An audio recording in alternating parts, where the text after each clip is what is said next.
Traigo la camiseta de Queen, porque hoy vamos a hablar de la Rapsodia Bohemia, pero tenía yo que haber traído también la camiseta de Rush, porque, oh hermanitos,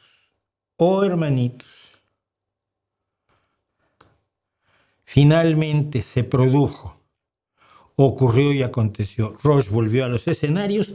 En los Juno Awards tocaron la primera canción de su primer disco, cuando Neil Peart, por cierto, todavía no estaba en el grupo. Para los que no lo sepan, Neil Peart no fue el primer baterista de Rush, sino el segundo. Pero lo tocaron con la mujer que ven ustedes allá atrás en la batería, que decía un experto, que no lo soy yo, que su batería era muy al estilo de las que usaba Neil Peart en los años 80, y el logotipo que usaron fue el logotipo original y primero de Rush.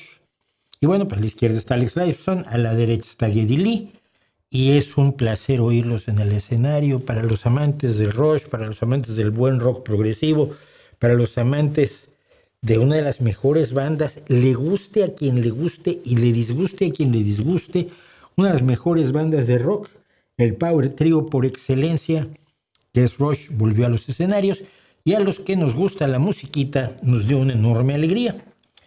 Y a los que son muy pesados, ay no, eso no es Rush, ay no, es que Geddy Lee no, la voz de Geddy Lee siempre fue horrorosa, es parte del encanto de Rush, y tiene la edad que tiene y punto, ¿no?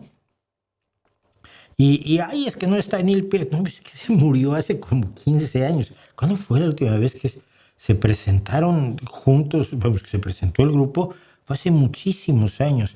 Entonces el hecho que regresen y toquen y sean felices tocando, y por lo tanto hagan felices a los aficionados, me parece buenísimo. Bienvenidos de regreso Rush con su nueva baterista Annika Niles, que es extraordinaria.